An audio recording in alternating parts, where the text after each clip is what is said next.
সমুদ্রের পানি লবণাক্ত কেন? কেন মিষ্টি হলো না? এই প্রশ্ন আমাদের মনে আসতেই পারে। তাহলে চলুন আজকে এই প্রশ্নের উত্তর জেনে নেওয়া যাক।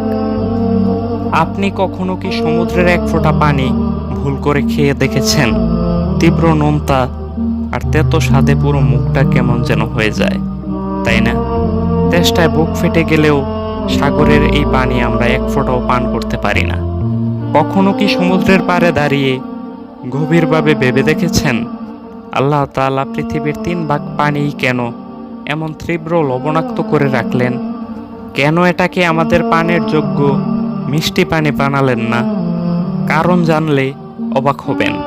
এই তীব্র লবণাক্ততাই আসলে আমাদের পৃথিবীতে বেঁচে থাকার চাবিকাঠি।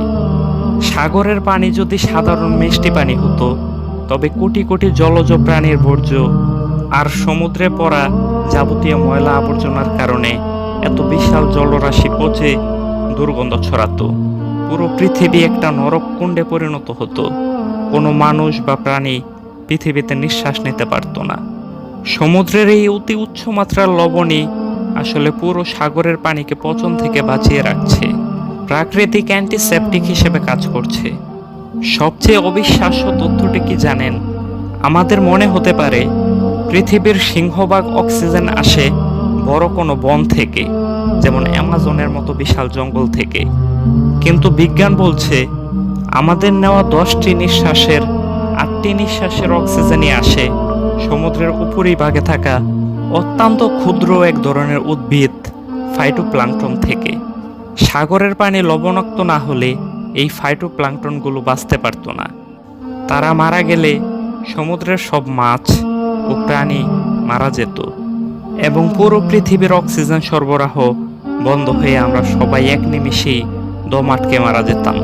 অর্থাৎ সাগরের যে নোনা পানিকে আমরা অপ্রয়োজনীয় ভাবি, তারই কল্যাণে আমরা প্রতিদিন বুক ভরে নিঃশ্বাস নিতে পারছি, অক্সিজেন নিতে পারছি। গল্পটা এখানেই শেষ নয়। দয়াময় আল্লাহ তাআলার ভালোবাসার কারিশমা দেখুন।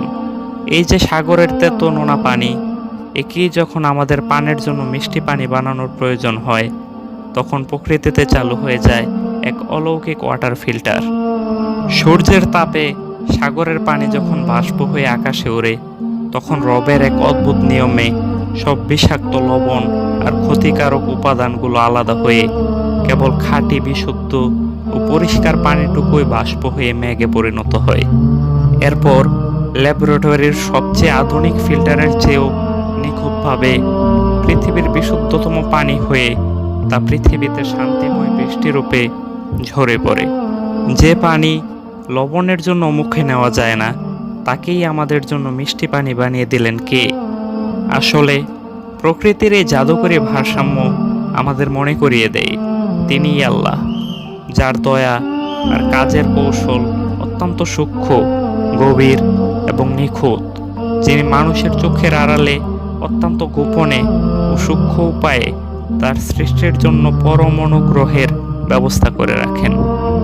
আর আমাদের জীবনটাও মাঝে মাঝে এই সাগরের নোনা পানির মতোই তেতো আর কঠিন সমস্যায় ঘেরাও হয়ে যায়।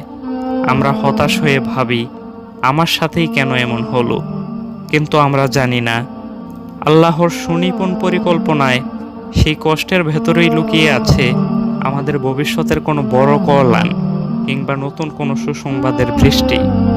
তাই জীবনের নোনা অধ্যায়গুলো দেখে কখনো ভেঙে পড়বেন না।